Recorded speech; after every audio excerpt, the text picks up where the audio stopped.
Hey everyone, welcome back to Shivam tutorial. ಇವತ್ತಿನ ವಿಡಿಯೋದಲ್ಲಿ admission of partnership ಮೇಲೆ ನಾನು ಒಂದು 12 ಮಾರ್ಕ್ಸ್ ಕ್ವಶನ್ನ ಸಾಲ್ವ್ ಮಾಡ್ತಾ ಇದ್ದೇನೆ. ಇದು ಒಂದು ರಿಕ್ವೆಸ್ಟೆಡ್ ವಿಡಿಯೋ. ಆಲ್ರೆಡಿ ನಾನು ಅಡ್ಮಿಷನ್ ಆಫ್ ಪಾರ್ಟ್ನರ್ಶಿಪ್ ಮೇಲೆ ಕ್ವಶನ್ಸ್ಗಳನ್ನೆಲ್ಲ ಸಾಲ್ವ್ ಮಾಡಿದ್ದೆ. AS26 ಪ್ರಕಾರ ನಾನು ಗುಡ್ವಿಲ್ ಟ್ರೀಟ್ಮೆಂಟನ್ನು ಮಾಡಿ ತೋರಿಸಿದ್ದೆ. ಆಗ ನನ್ನ ಸಬ್ಸ್ಕ್ರೈಬರ್ ಒಬ್ಬರು ಕಮೆಂಟ್ ಮಾಡಿದ್ರು, ಗುಡ್ವಿಲ್ ಹಾಫ್ ವಿಡ್ರಾ ಮಾಡಿದಾಗ ಹೇಗಿರುತ್ತೆ ಅದನ್ನ ಸಾಲ್ವ್ ಮಾಡಿ ಅಂತ ಹೇಳಿ. ಹಾಗಾಗಿ ಇವತ್ತಿನ ವಿಡಿಯೋದಲ್ಲಿ ನಾನು ಆ ಕೇಸನ್ನು ತಗೊಂಡಿದ್ದೇನೆ. ಇದು 2020 ಆ್ಯನ್ಯುವಲ್ ಎಕ್ಸಾಮಲ್ಲಿ ಕೇಳಿದ್ದಂತಹ ಕ್ವಶನ್. ಇಲ್ಲಿ ನೋಡ್ಬೋದು ನೀವು, Sheetal and Sharath R partners in a firm sharing profit and losses in the proportion of 3/4 and 1/4.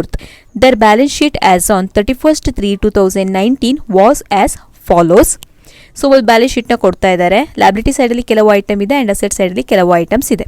ಇಲ್ಲಿ ನೋಡ್ಬೋದು ನೀವು, ಇಲ್ಲಿ ಪ್ರಪೋರ್ಷನ್ನ ಕೊಟ್ಟಿದ್ದಾರೆ, ಹೌದಾ? ರೇಷಿಯೋವನ್ನು ಕೊಟ್ಟಿಲ್ಲ, ಪ್ರಪೋರ್ಷನ್ನ ಕೊಟ್ಟಿದ್ದಾರೆ. 3/4 ಆ್ಯಂಡ್ 1/4 ಅಂತ ಇದೆ. ಸೊ ಇದನ್ನು ನಾವು ರೇಷಿಯೋಗೆ ಕನ್ವರ್ಟ್ ಮಾಡಿದಾಗ ಏನಾಗುತ್ತೆ ಅಂತ ಅಂದರೆ 3:1 ಅಂತ ಆಗುತ್ತೆ. ಸೊ ಈ ರೇಷಿಯೋ ನಮಗೆ ರಿಸರ್ವನ್ನು ಡಿಸ್ಟ್ರಿಬ್ಯೂಟ್ ಮಾಡೋದಕ್ಕೆ, ಪ್ರಾಫಿಟ್ ಅಥವಾ ಲಾಸನ್ನು ಡಿಸ್ಟ್ರಿಬ್ಯೂಟ್ ಮಾಡೋದಕ್ಕೆ ಬೇಕಾಗತ್ತೆ, ಹೌದಾ? ಸೊ 3:1 ಓಲ್ಡ್ ರೇಷಿಯೋ ಆಗ್ತಾ ಇದೆ. ನೆಕ್ಸ್ಟ್ ಇಲ್ಲಿ ನೋಡಿ, ಯಾವ ಪಾರ್ಟ್ನರ್ ಅಡ್ಮಿಟ್ ಆಗ್ತಾ ಇದ್ದಾರೆ ಅಂತ ಹೇಳಿ. On 1/4/2019 Renu was admitted into partnership on the following terms. So ಈ ಥರ ಕೆಲವು ಅಡ್ಜಸ್ಟ್ಮೆಂಟ್ಗಳನ್ನು ಕೆಳಗಡೆ ಕೊಟ್ಟಿದ್ದಾರೆ. ಸೊ ನಾವಿಲ್ಲಿ ಪ್ರಾಬ್ಲಮ್ನ ಸ್ಟಾರ್ಟ್ ಮಾಡಬೇಕು ಅಂತ ನಾವು ಮೊದಲು ಮಾಡೋ ಕೆಲಸ ಏನು ಅಂತ ಅಂದರೆ, ಓಲ್ಡ್ ಪಾರ್ಟ್ನರ್ಸಿಗೆ ಡಿಸ್ಟ್ರಿಬ್ಯೂಟ್ ಮಾಡುವಂಥ ಐಟಮ್ ಇದ್ದರೆ ಅದನ್ನು ನಾವು ಅವರ ಕ್ಯಾಪಿಟಲ್ ಅಕೌಂಟಿಗೆ ಟ್ರಾನ್ಸ್ಫರ್ ಮಾಡ್ತೀವಿ. ಅಂದರೆ ಓಲ್ಡ್ ಪಾರ್ಟ್ನರ್ ಕ್ಯಾಪಿಟಲ್ ಅಕೌಂಟಲ್ಲಿ ಅವರ ಬ್ಯಾಲೆನ್ಸನ್ನು ಟ್ರಾನ್ಸ್ಫರ್ ಮಾಡ್ತೀವಿ. ಶೀತಲ್ 30,000 ಇದೆ, ಶರತ್ 16,000 ಇದೆ, ಹೌದಾ? ಅದನ್ನು ಟ್ರಾನ್ಸ್ಫರ್ ಮಾಡ್ತೀವಿ. ಅದಾದ ನಂತರ ಓಲ್ಡ್ ಪಾರ್ಟ್ನರ್ಸಿಗೆ ಏನಾದರೂ ಡಿಸ್ಟ್ರಿಬ್ಯೂಟ್ ಮಾಡುವಂಥ ಐಟಮ್ ಇದ್ದರೆ ಅದನ್ನು, ಅಂದರೆ ರಿಸರ್ವ್ ಫಂಡ್ ಇದೆ ನೋಡಿ ಇಲ್ಲಿ, ಇದನ್ನು ನಾವು ಓಲ್ಡ್ ಪಾರ್ಟ್ನರ್ಸಿಗೆ ಡಿಸ್ಟ್ರಿಬ್ಯೂಟ್ ಮಾಡ್ತೀವಿ ಅವರ ಓಲ್ಡ್ ರೇಷಿಯೋದಲ್ಲಿ. ಅಂದರೆ 3:1 ರೇಷಿಯೋದಲ್ಲಿ ನಾವು ಡಿಸ್ಟ್ರಿಬ್ಯೂಟ್ ಮಾಡಬೇಕಾಗಿ ಬರುತ್ತೆ. ಇನ್ನು ಅಕ್ಯುಮುಲೇಟೆಡ್ ಪ್ರಾಫಿಟ್ ಅಥವಾ ಲಾಸನ್ನು ಕೊಟ್ಟಿದ್ದಿದ್ರೆ ಅದನ್ನ ಮಾಡ್ತಿದ್ವಿ. ಬಟ್ ಇಲ್ಲೆಲ್ಲೂ ಕೂಡ P&Lನ ಬ್ಯಾಲೆನ್ಸನ್ನು ಕೊಟ್ಟಿಲ್ಲ, ಹೌದಾ? ಸೊ ಇಲ್ಲಿ ನೋಡ್ಬೋದು, ಆಲ್ರೆಡಿ ನಾನು ಎಲ್ಲ ಫಾರ್ಮೆಟನ್ನು ಹಾಕಿದ್ದೇನೆ. Revaluation account, partners capital account, balance sheet. Balance ಶೀಟನ್ನು ನಾವು ಪಾರ್ಟ್ನರ್ ಅಡ್ಮಿಟ್ ಆದ ಡೇಟಿಗೆ ಮಾಡ್ತೀವಿ. ಅಂದರೆ 1/4/2019ಗೆ ನಾನಿಲ್ಲಿ ಪ್ರಿಪೇರ್ ಮಾಡ್ಕೊಂಡಿದ್ದೇನೆ. And next cash or bank account. ಇದು ಒಂದು ಸಪೋರ್ಟಿವ್ ಅಕೌಂಟ್ ಆಗಿರುತ್ತೆ, ನೀವು ಬೇಕು ಅಂದರೆ ಇದನ್ನ ಮಾಡ್ಕೊಳ್ಬೋದು. ಸೊ ನಾನಿಲ್ಲಿ ಬ್ಯಾಂಕ್ ಅಕೌಂಟ್ ಅಂತ ತೊಗೊಂಡಿದ್ದೇನೆ, ಬಿಕಾಸ್ ಇಲ್ಲಿ ಬ್ಯಾಂಕ್ ಬ್ಯಾಲೆನ್ಸನ್ನು ಕೊಟ್ಟಿದ್ದಾರೆ. ಸೊ ನೋಡಿ, ನಾನು ಆಲ್ರೆಡಿ ಟ್ರಾನ್ಸ್ಫರ್ ಮಾಡ್ಕೊಂಡಿದ್ದೇನೆ ಕ್ಯಾಪಿಟಲ್ ಅಕೌಂಟಲ್ಲಿ. By balance brought down 30,000 and 16,000 and reserve ಇತ್ತು, ಹೌದಾ? ಈ ರಿಸರ್ವನ್ನು ನಾನು ಟ್ರಾನ್ಸ್ಫರ್ ಮಾಡಿದ್ದೇನೆ. 3:1 ರೇಷಿಯೋದಲ್ಲಿ ನಾವು 4,000 ಡಿಸ್ಟ್ರಿಬ್ಯೂಟ್ ಮಾಡಿದಾಗ 3,000 ಆ್ಯಂಡ್ 1,000 ಬರುತ್ತೆ. ಇನ್ನು ಎರಡನೇ ಪ್ರೊಸೆಸ್, ಈ ಬ್ಯಾಲೆನ್ಸ್ ಶೀಟಲ್ಲಿ ಇರುವಂಥ ಏನು ಐಟಮ್ ಇದೆ ಇದೆಲ್ಲವನ್ನು ನಾವು ನ್ಯೂ ಬ್ಯಾಲೆನ್ಸ್ ಶೀಟಿಗೆ ಟ್ರಾನ್ಸ್ಫರ್ ಮಾಡ್ತೀವಿ. ಟ್ರಾನ್ಸ್ಫರ್ ಮಾಡುವಾಗ ಒಂದನ್ನು ಅಬ್ಸರ್ವ್ ಮಾಡ್ಕೊಳ್ಳಿ, ಅಡ್ಜಸ್ಟ್ಮೆಂಟ್ ಇರುವಂಥದ್ದನ್ನು ಇನ್ನರ್ ಕಾಲಮಲ್ಲೇ ಬರ್ಕೊಳ್ತೀವಿ. ಸೊ ನಾನು ಅದನ್ನು ಕೂಡ ಆಲ್ರೆಡಿ ಟ್ರಾನ್ಸ್ಫರ್ ಮಾಡಿದ್ದೇನೆ. ಬಿಲ್ಸ್ ರಿಸೀವೇಬಲ್ 4,000, ಡೆಟಾರ್ಸ್ 16,000 ಅಡ್ಜಸ್ಟ್ಮೆಂಟ್ ಇದೆ ಇದಕ್ಕೆ. ಸ್ಟಾಕ್ 20,000 ಅಡ್ಜಸ್ಟ್ಮೆಂಟ್ ಇದೆ. ಫರ್ನಿಚರ್ 1,000 ಇದಕ್ಕೆ ಅಡ್ಜಸ್ಟ್ಮೆಂಟ್ ಇಲ್ಲ, ಹಾಗಾಗಿ ಔಟರ್ ಕಾಲಮಲ್ಲಿ ತಗೊಂಡಿದ್ದೇನೆ. And land and building 25,000 adjustment ಇದೆ, ಸೊ ಇನ್ನರ್ ಕಾಲಮಲ್ಲೇ ಇಟ್ಟಿದ್ದೇನೆ. ಇನ್ನು ಲ್ಯಾಬಿಲಿಟಿ ಸೈಡಲ್ಲಿ ಕ್ರೆಡಿಟರ್ 46,000 ಇದೆ, ಇದಕ್ಕೂ ಕೂಡ ಅಡ್ಜಸ್ಟ್ಮೆಂಟ್ ಇದೆ, ಸೊ ಇನ್ನರ್ ಕಾಲಮಲ್ಲೇ ಇಟ್ಕೊಂಡಿದ್ದೇನೆ. ನೆಕ್ಸ್ಟ್ ಕ್ಯಾಶ್ ಎಟ್ ಬ್ಯಾಂಕ್ 30,000 ಅಂತ ಇದೆ. ಈ ಅಮೌಂಟನ್ನು ನಾನು ಬ್ಯಾಂಕ್ ಅಕೌಂಟ್ ಏನು ಓಪನ್ ಮಾಡಿದೆ ಅಲ್ಲಿ ನಾನು ಇದನ್ನು ಟ್ರಾನ್ಸ್ಫರ್ ಮಾಡ್ಕೊಂಡಿದ್ದೇನೆ. ನೋಡಿ ಇಲ್ಲಿ ಬ್ಯಾಂಕ್ ಅಕೌಂಟಲ್ಲಿ to balance brought down 30,000. So next ಏನು ಮಾಡೋಣ, ನಾವು ಅಡ್ಜಸ್ಟ್ಮೆಂಟನ್ನು ನೋಡ್ತಾ ಹೋಗೋಣ. ಅಡ್ಜಸ್ಟ್ಮೆಂಟ್ನಲ್ಲಿ ಮೊದಲನೇ ಅಡ್ಜಸ್ಟ್ಮೆಂಟ್ ನೋಡ್ಬೋದು ನೀವು. Renu pays ₹15,000 as her capital for 1/5 share and ₹8,000 for good will. ಅಂದರೆ ಈ ರೇಣು ಅನ್ನೋ ಪಾರ್ಟ್ನರ್ ಅಡ್ಮಿಟ್ ಆಗುವಾಗ 15,000 ಕ್ಯಾಪಿಟಲ್ನ ತರ್ತಾ ಇದ್ದಾರೆ ಆ್ಯಂಡ್ 8,000 ಗುಡ್ ವಿಲ್ ಅನ್ನು ತರ್ತಾ ಇದ್ದಾರೆ. ಸೊ ಇದು ಯಾವ ಕೇಸ್ ಆಗುತ್ತೆ, ನಾವು AS26 ಪ್ರಕಾರ ಇದ್ದ ಟ್ರೀಟ್ಮೆಂಟ್ ಮಾಡೋದಿದ್ರೆ ಇಲ್ಲಿ ಬರುವಂಥದ್ದೇ ಎರಡೇ ಕೇಸ್ ಆಗಿರುತ್ತೆ. ಒಂದು goodwill brought in cash, ಇನ್ನೊಂದು ಫರ್ಮ್ನ ಗುಡ್ ವಿಲ್ ಕೊಟ್ಟಾಗ, ಅಂದರೆ ಟೋಟಲ್ ಫರ್ಮ್ನ ಗುಡ್ ವಿಲ್ ಕೊಟ್ಟಾಗ ನಾವು ಹೇಗೆ ಕ್ಯಾಲ್ಕುಲೇಟ್ ಮಾಡ್ತೀವಿ ಅನ್ನುವಂಥದ್ದು. ಸೊ ಇದು ಯಾವುದು ಮೊದಲನೇ ಕೇಸ್ ಆಗುತ್ತೆ. ಇಲ್ಲಿ goodwill brought in cash ಅಂದರೆ ಪಾರ್ಟ್ನರ್ ಬರುವಾಗ ಗುಡ್ ವಿಲ್ ಅನ್ನು ತೊಗೊಂಡು ಬಂದಿರುವಂಥ ಕೇಸ್, ಹೌದಾ? ಹೀಗಿದ್ದಾಗ ಇಲ್ಲಿ ಮೇನ್ ಆಗಿ 2 ಜರ್ನಲ್ ಎಂಟ್ರಿ ಬರುತ್ತೆ. ಅದ್ಯಾವುದು ಅಂತ ಅಂದರೆ, ಫಸ್ಟು ಪಾರ್ಟ್ನರ್ ಏನು ಕ್ಯಾಪಿಟಲ್ ಮತ್ತು ಗುಡ್ ವಿಲ್ನ ತಂದಿದ್ದಾರೆ ಅದಕ್ಕೆ ನಾವು ಎಂಟ್ರಿನ ಮಾಡ್ತೀವಿ. ಸೊ ಅದಕ್ಕೆ ಜರ್ನಲ್ ಎಂಟ್ರಿ ಏನಾಗುತ್ತೆ, cash or bank account debit to new partner capital account. So ಇಲ್ಲಿ ಜರ್ನಲ್ ಎಂಟ್ರಿ ಏನಾಗುತ್ತೆ, cash or bank account debit to Renu's capital account. ಅಮೌಂಟನ್ನು ತಗೊಳ್ಳುವಾಗ ಹೇಗೆ ತಗೊಳ್ಳೋದು, AS26 ಪ್ರಕಾರ ಟ್ರೀಟ್ಮೆಂಟ್ ಮಾಡ್ತೀವಿ ಅಂತ ಅಂದರೆ ಗುಡ್ ವಿಲ್ ಅಕೌಂಟ್ನ ಓಪನ್ ಮಾಡಿದ್ರೆ ನಾವು ಟ್ರೀಟ್ಮೆಂಟನ್ನು ತೋರಿಸ್ಬೇಕಾಗತ್ತೆ. ಹಾಗಾಗಿ ಅಮೌಂಟನ್ನು ತಗೊಳ್ಳುವಾಗ 15,000 ಕ್ಯಾಪಿಟಲ್ ಪ್ಲಸ್ 8,000 ಗುಡ್ ವಿಲ್ ಎರಡನ್ನು ಸೇರಿಸಿ ತಗೊಳ್ತೀರಿ, ದಟ್ ಈಸ್ 23,000. ಸೊ ಇದರ ಪೋಸ್ಟಿಂಗನ್ನು ನೋಡೋಣ ಇವಾಗ. ನೋಡಿ, ಕ್ಯಾಶ್ ಆರ್ ಬ್ಯಾಂಕ್ ಅಕೌಂಟಿಗೆ ಹೋಗಿ ಏನು ಮಾಡಬೇಕಾಗತ್ತೆ, ಟು ರೇಣೂಸ್ ಕ್ಯಾಪಿಟಲ್ ಅಕೌಂಟ್ ಅಂತ ತಗೊಳ್ತೀವಿ. ನಾವಿಲ್ಲಿ ಬ್ಯಾಂಕ್ ಅಕೌಂಟ್ ಪ್ರಿಪೇರ್ ಮಾಡಿದ್ದೀವಿ, ಹೌದಾ? ಸೊ ಅಲ್ಲಿ ಹೋಗಿ to Renu's capital account. Next Renu capital ಅಕೌಂಟಿಗೆ ಹೋಗಿ ಏನು ಮಾಡ್ತೀವಿ, ಬೈ ಬ್ಯಾಂಕ್ ಅಂತ ತಗೊಳ್ತೀವಿ. ನೆಕ್ಸ್ಟ್ ಪಾರ್ಟ್ನರ್ ಬರುವಾಗ ಕ್ಯಾಪಿಟಲ್ನಂತೂ ತರ್ತಾರೆ ಹೌದಾ. ಇನ್ನು ಗುಡ್ವಿಲ್ನವರು ಯಾಕೆ ತಂದಿರ್ತಾರೆ, ಯಾಕೆ ಅಂತ ಅಂದರೆ ಹಳೆ ಪಾರ್ಟ್ನರಿಗೆ ಕಾಂಪನ್ಸೇಟ್ ಮಾಡೋ ಸಲುವಾಗಿ. ಹಾಗಾಗಿ ಈಗ ನಾವು ಅದೇ ಕೆಲಸನ ಮಾಡಬೇಕು. ಅಂದರೆ 8,000 ಏನು ಈ ಗುಡ್ವಿಲ್ಲನ್ನು ತೊಗೊಂಡು ಬಂದಿದ್ದಾರೆ ಇದನ್ನು ನಾವು ಹಳೆ ಪಾರ್ಟ್ನರಿಗೆ ಡಿಸ್ಟ್ರಿಬ್ಯೂಟ್ ಮಾಡಬೇಕು.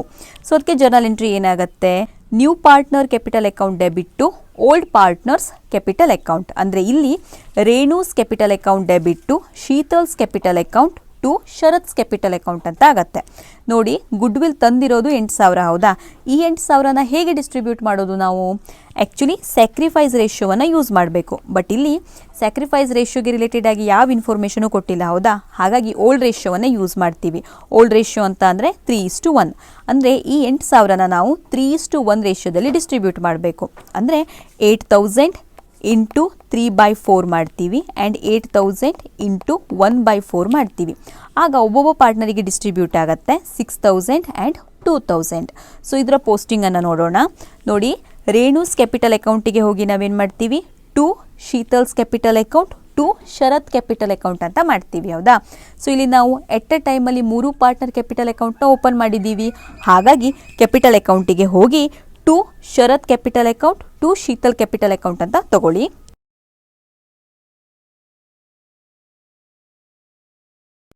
ಇದರ ಅಮೌಂಟನ್ನು ನಾವೆಲ್ಲಿ ಬರಿತೀವಿ, ಶೀತಲ್ ಮತ್ತು ಶರತ್ ಕಾಲಮ್ನ ಬಿಟ್ಟು ಅಂದರೆ ರೇಣು ಕಾಲಮಲ್ಲಿ ನಾವು ಅಮೌಂಟನ್ನು ಬರಿಬೇಕಾಗತ್ತೆ. ಇದರ ಅಪೋಸಿಟ್ ಎಂಟ್ರಿ ಆಗುತ್ತೆ ಪಾರ್ಟ್ನರ್ಸ್ ಕ್ಯಾಪಿಟಲ್ ಅಕೌಂಟಿನ ಕ್ರೆಡಿಟ್ ಸೈಡಲ್ಲಿ by Renu's capital account.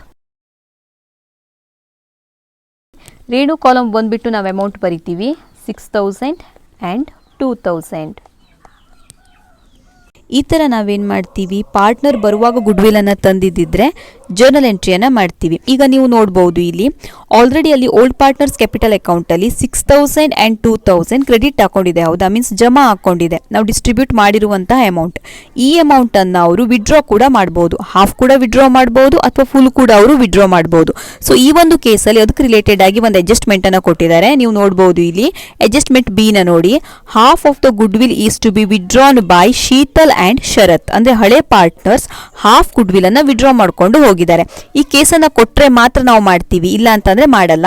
So ಆವಾಗ ಜರ್ನಲ್ ಎಂಟ್ರಿ ಏನಾಗುತ್ತೆ, old partners capital account debit to cash or bank account. So ಈ ಪ್ರಾಬ್ಲಮಲ್ಲಿ ಜರ್ನಲ್ ಎಂಟ್ರಿ ಏನಾಗುತ್ತೆ, Sheetal's capital account debit Sharat's capital account debit to bank account. ನಾವು bank account prepare ಮಾಡಿದ್ದೀವಿ ಹೌದಾ. So bank account ಅಂತ ತಗೊಳ್ತೀವಿ. ಹಾಫ್ ಅಮೌಂಟ್ ವಿಡ್ರಾ ಮಾಡಿದ್ದಾರೆ ಅಂತ ಇದೆ, ಹಾಗಾಗಿ 6,000 ಇದ್ದಲ್ಲಿ 3,000 ತಗೊಳ್ತೀವಿ ನಾವು ಆ್ಯಂಡ್ 2,000 ಇದೆ ಹೌದಾ, ಅಲ್ಲಿ 1,000 ಆಗುತ್ತೆ.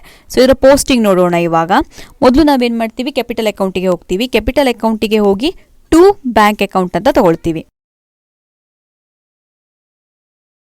ಆ್ಯಂಡ್ ಬ್ಯಾಂಕ್ ಅಕೌಂಟಿಗೆ ಹೋಗಿ ರೆಕಾರ್ಡ್ ಮಾಡ್ತೀವಿ by Sheetal's capital account by Sharat's capital account.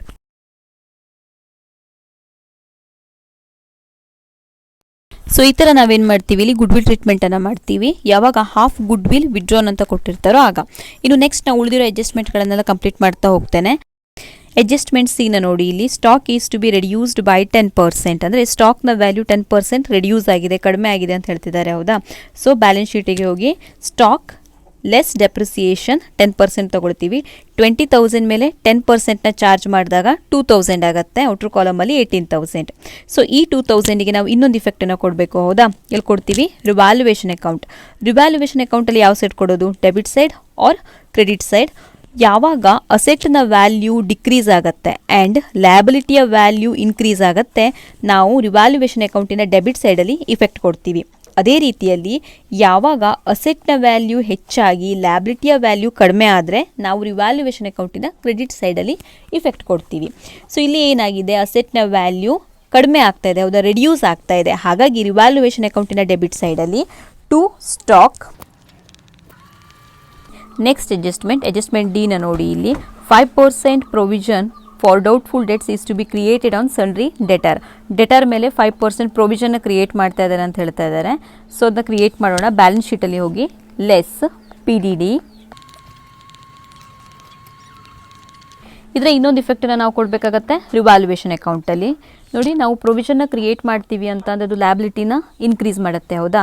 ಯಾವಾಗ ಲ್ಯಾಬಿಲಿಟಿ ಇನ್ಕ್ರೀಸ್ ಆಗುತ್ತೆ, ನಾವು ರಿವ್ಯಾಲ್ಯೂಯೇಷನ್ ಅಕೌಂಟಿನ ಡೆಬಿಟ್ ಸೈಡಲ್ಲಿ ಇಫೆಕ್ಟ್ ಕೊಡ್ತೀವಿ. That is 2 PDD.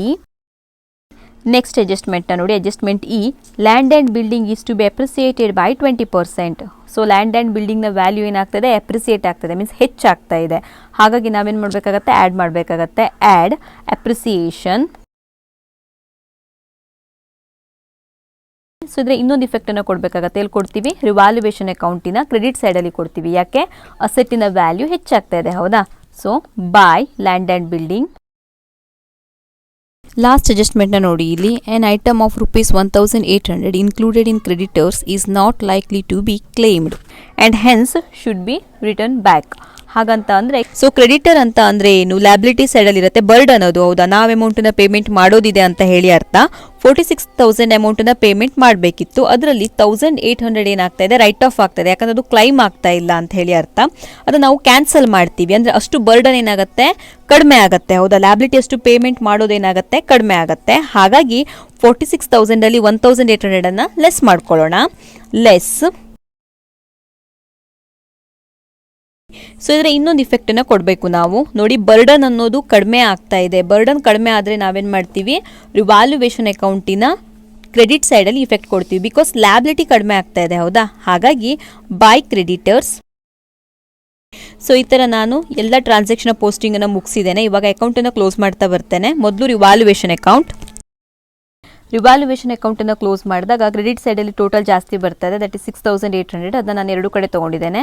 And balancing figure ಬರ್ತಾ ಇದೆ 4,000. ಈ ಅಮೌಂಟನ್ನು ನಾವು ಓಲ್ಡ್ ಪಾರ್ಟ್ನರ್ಸ್ ಕ್ಯಾಪಿಟಲ್ ಅಕೌಂಟಿಗೆ ಟ್ರಾನ್ಸ್ಫರ್ ಮಾಡ್ತೀವಿ. ರೇಷಿಯೋ 3:1 ರೇಷಿಯೋದಲ್ಲಿ. ಅಂದರೆ ಒಂದೊಂದು ಪಾರ್ಟ್ನರಿಗೆ ಡಿಸ್ಟ್ರಿಬ್ಯೂಟ್ ಆಗುತ್ತೆ 3,000 and 1,000 by revaluation account. So ಇವಾಗ ನಾವು ಕ್ಯಾಪಿಟಲ್ ಅಕೌಂಟನ್ನು ಕ್ಲೋಸ್ ಮಾಡ್ಕೊಳ್ಳೋಣ.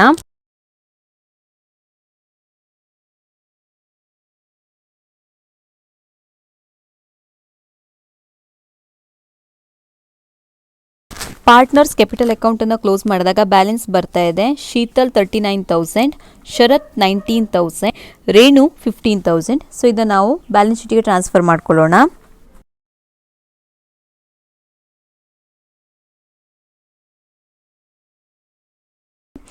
ಬ್ಯಾಲೆನ್ಸ್ ಶೀಟನ್ನು ಕ್ಲೋಸ್ ಮಾಡೋ ಮೊದಲು ಬ್ಯಾಂಕ್ ಅಕೌಂಟನ್ನು ಕ್ಲೋಸ್ ಮಾಡಿ ಬ್ಯಾಲೆನ್ಸನ್ನು ಬ್ಯಾಲೆನ್ಸ್ ಶೀಟಿಗೆ ಟ್ರಾನ್ಸ್ಫರ್ ಮಾಡ್ಕೊಳ್ಳೋಣ.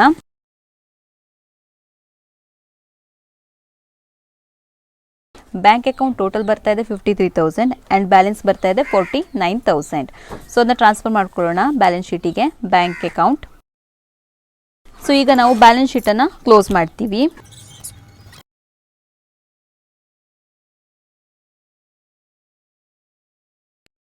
ಬ್ಯಾಲೆನ್ಸ್ ಶೀಟ್ ಟೋಟಲ್ ಬರ್ತಾ ಇದೆ 1,17,200.